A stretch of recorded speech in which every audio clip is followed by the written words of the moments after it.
Hello friends, welcome back to Tamil movie reviews. நான் உங்கள் தமிழ்.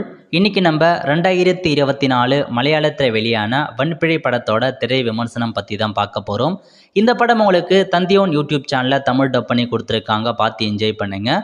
இந்த படத்தோட ஷார்ட் ஸ்டோரி என்ன அப்படின்னு பார்த்தீங்கன்னா, ஒரு போலீஸ் அதிகாரி இருக்கார். அவர் பார்த்தா அவரோட பாஸ்ட் வாழ்க்கையில் ஏதோ தப்பு பண்ணிட்டு இருப்பார். அதன் காரணமாக ரிவெஞ்ச் எடுக்கிறதுக்காக ஒருத்தர் வராங்க. அதுலேருந்து எஸ்கேப் ஆகிறதுக்காக இவர் போலீஸ் டிபார்ட்மெண்ட்லேருந்து வாலண்டியராக அவர் பார்த்து ரிட்டைர்மெண்ட் கொடுத்து வீட்டிலே இருக்கார். ஸோ அந்த சமயத்தில் என்ன நடக்குதுன்னா, நம்ம போலீஸ் அதிகாரிக்கு ஒரு பொண்ணு இருக்கார். பட் அந்த பொண்ணு அவருக்கு சுத்தமாக பிடிக்காது. காரணம் என்ன அப்படின்னு பார்த்தீங்கன்னா, இந்த போலீஸ் அதிகாரிக்கு திருமணம் பண்ண சொல்ல அவங்க ஒய்ஃப் பார்த்தா இதுக்கு முன்னாடி ஒருத்தர் கூட லவ் பண்ணியிருப்பாங்க அப்படின்ன மாதிரி ஒரு தாட் நிறைய பேர் சொல்கிறத கேட்டு இவரும் பார்த்தா நம்பிடுறாரு.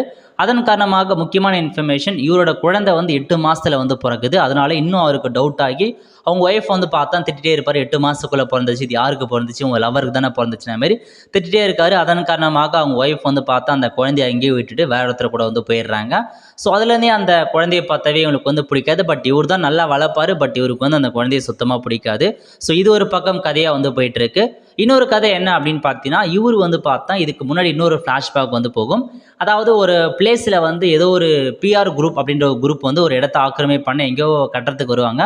அதை தடுப்பதற்காக ஒரு சில போராளிகள் இருப்பாங்க. அந்த மாதிரி 2 பர்சன் இருக்காங்க. ஸோ ஒரு ஃபேமிலி இருக்குது. அப்பா அண்டு பையன் பார்த்தா போராளியாக இருப்பாங்க. இன்னொரு பையனை படிக்க அனுப்புவாங்க. ஸோ இவங்களுக்குள்ள பிரச்சனை வர சொல்ல பார்த்தா போலீஸ் அதிகாரிகள் அந்த பையன் அடிச்சிருவோம். அதன் காரணமாக அந்த போலீஸ் அதிகாரி ரிவெஞ்ச் எடுப்பதற்காக அந்த பையனை சாவடிச்சிருவாங்க. ஸோ அந்த செத்தோடைய தம்பி பார்த்தா கடைசியாக ரிவெஞ்ச் எடுக்க இந்த போலீஸ் அதிகாரி இப்போதைக்கு துரத்திட்டு இருப்பார். அதுவும் பார்த்தா கதைகளத்தில் காமிச்சிட்டே வருவாங்க. ஸோ இதான் மொத்தமாக ஸ்டோரி தான். ஸோ கடைசியாக ரிவெஞ்ச் எடுத்தாரா இல்லையா, இதாங்க மொத்த கதையாக கொண்டு போயிருப்பாங்க. இதுக்கு நடுவில் அவங்க பொண்ணு பார்த்தா ஒரு பையனை லவ் பண்ணும். ஸோ லவ் பண்ணி ஓடி போயிடும், அதையும் காமிப்பாங்க.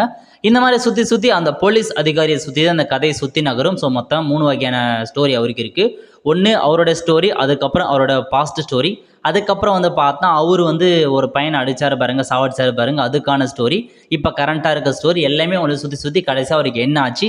ஸோ இதான் மொத்த கதையாக கொண்டு போயிருப்பாங்க. ஓரளவுக்கு டீசென்ட் வாட்சல் மூவி தான். பட் மூவி அந்தளவுக்கு ஸ்க்ரீன் பிளே அந்தளவுக்கு சரியில்லைங்க. கதையும் பார்த்தா அந்தளவுக்கு கொஞ்சம் பெட்டராக எடுத்துக்கலாமோன்னு தோணுது. அந்தளவுக்கு கதையும் ஒன்றும் கிடையாது. பட் நீங்கள் பார்க்க விரும்புகிறீங்க அப்படின்னா ஒன் டைம் நீங்கள் பார்த்துக்கோங்க. ஏன்னா ஓரளவுக்கு டீசென்ட் வாட்சபிள் தான். ஸோ ரொம்ப போர் அடிக்குது அப்படின்னு சொன்னது ஓரளவுக்கு டீசென்ட், கொஞ்சம் லேக் ஆகுது. பட் நீங்கள் பார்க்க நினச்சா பார்க்கலாம்.